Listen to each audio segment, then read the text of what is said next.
Hey everybody, Z Garcia here. Today I'm taking a look at a game from Looney Labs. This is Martian Chess. Martian Chess here is a two-player only abstract game. There are ways you can play with more if you provide your own board and more pieces, but out of this box, 2 players. And it is, like I said, a fully abstract game with a couple of really strange twists on what you might expect from a typical abstract game. This one is a game that's been available in the past. Primarily, it was featured in the Pyramid Arcade from Looney Labs, sort of a catch-all collection of a lot of these pyramid games.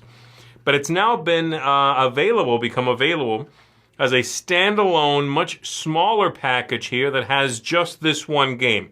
Whereas Pyramid Arcade had dozens and dozens of games, now you can get one of them on its own for much cheaper value, and it's one that I've always appreciated, and I wanted to feature and talk about this unique standalone edition here. So let's take a look at how the game works. I'll show you on the table what's happening in it, some of the interesting ideas that it contains. Then we'll come on back up. I'll tell you what I think of the game and what I think of this edition here. Here's what the game will look like. Set up, ready to begin. One player sitting over here, the other player sitting on this side, and they have their pieces. And their pieces in this game is a very interesting term because there are no pieces that belong to you. It's simply if they're on your side of this board, then you control them and you may move them. And on your turn, you will pick one of the pieces on your side, one of your pieces, and you will move that piece. In order to win, you're trying to capture the opponent's pieces. So a capture will always involve you moving a piece from this side across the line in the center to capture something on the other side. Anything can capture anything. And at the end of that move, you are, by the very nature of the rules, capturing a piece and giving control of the piece that did the capturing to the opponent. Once it ends up on this side of the line, it belongs to this player. So that's the idea. Now, there are 3 different kinds of pieces. The small ones here, and they do have names for them. These are called pawns. Then the middle ones are going to be called drones, and the large ones are called queens, okay? So the small ones here, the pawns, they can move 1 space diagonally. So a legal move for this piece would be to move here, for example. You could move there from it, okay? The drones, the middle ones, are going to move 1 or 2 spaces, and they move diagonally. They move along straight lines, basically, diagonally or, horizontally or vertically, all right? So you can move this one here. You could move 1, 2, and give up control of that piece, okay? You have to move, all of these moves have to be across empty spaces, by the way. And then lastly, you've got the queen, who can move any distance in a straight line, diagonally or orthogonally, doesn't matter. So starting over here, let's say this player's going to go ahead and take their first turn. They will do that. Then this player will go. They're going to do this move right here. Then perhaps this player will go here like so. And then we're going to move this little guy here. Then this player is going to go ahead and capture that by taking it. 1, 2, they capture it, they set it aside. They now have 1 point. And the pyramids, you can see the little pips there on the side. There'll be 1s, 2s, and 3s. And this is what you're doing, capturing points, all right? This player has just gone, so this player will go, and they're going to do 1 forward on this one here. All right? This player will go. They should have probably moved this because now they could take this one with that. But, of course, then immediately that player can turn around and capture this queen with the other one and put that over there. The only rule about the pieces coming back and forth across the line is you cannot reject your opponent's move. So if I do this, my opponent cannot then immediately put that piece right back. You can send it back, you just can't go to the same place. So if a move takes one of these pawns from here to here, my opponent could do that. That's fine. That's different, though, than what I did. So you can't do something the exact reverse of a move. And this is going to continue with the players taking turns, moving things back and forth, trying to set themselves up until one of the 2 sides is fully empty. And in fact, that's a big part of the strategy. If you have more points than your opponent, then you should try to empty out your side. One final thing I should mention is field promotions, and that is the ability to combine pieces to get a better piece. So if you have no queens, for example, in this case over here I have no queens, I'm allowed to combine two pieces, one drone, one pawn, to make a queen by bringing one into the other. Either way works. So for example, I could on my turn, I can move this piece here into this drone and create a queen, and you can just stack them up like this, and that is now a queen and will be treated as such, all right? If it is captured, of course, the opponent gets both of those pieces, which equal 3, so same thing.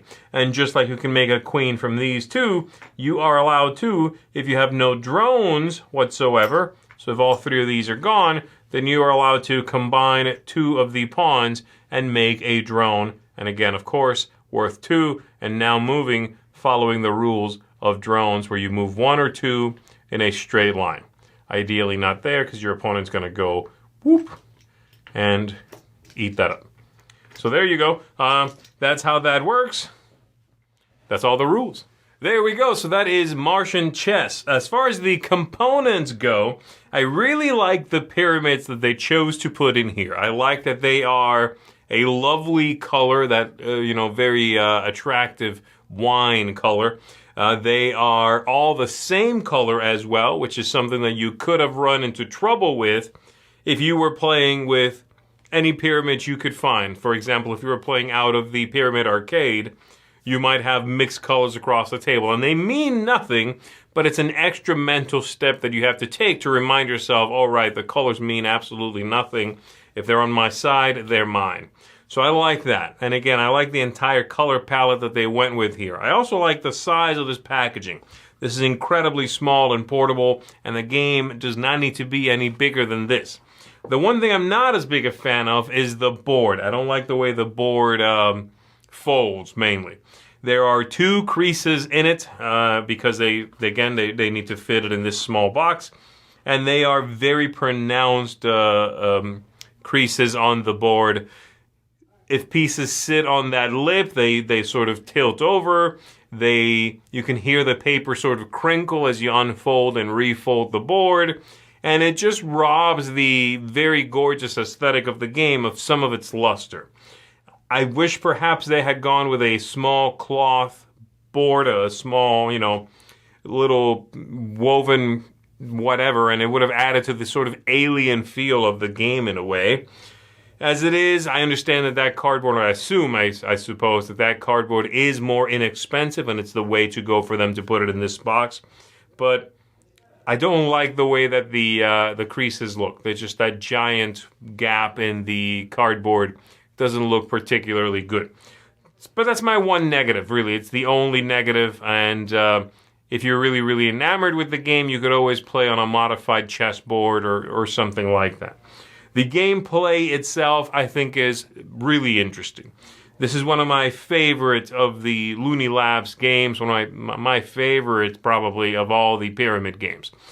Martian chess is the one that gives me the most fun and the most interesting return on the time investment. It's 10 minutes, maybe 15, tops 20.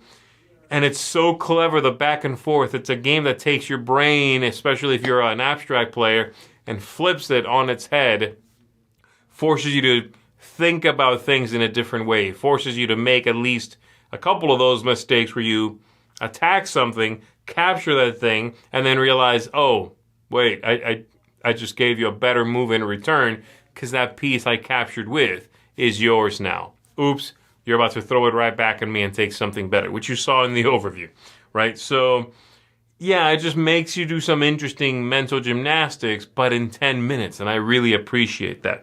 So I like the game very much, but I do wish that this production, like I said, was a little bit better. Mainly that board I find to be lacking.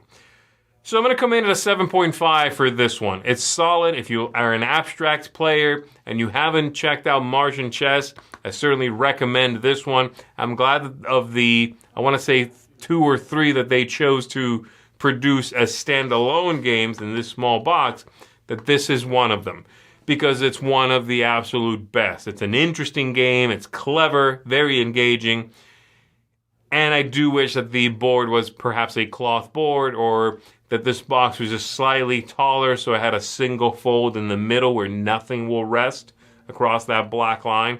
But as it is, that tri-fold, it robs it of some pizzazz and honestly just the looks of the game. The game is a really cool looking piece of art that looks a little cheaper because of that. So there you go, a 7.5 from me. Still, the game cannot be faulted, and I recommend you give it a go. Add it to your abstract collection. That's going to do it, folks. That is Martian Chess. That is a seal of approval for me for this standalone game. And there we go. My name is Z Garcia. Thank you very much for watching. I'll see you on the next one.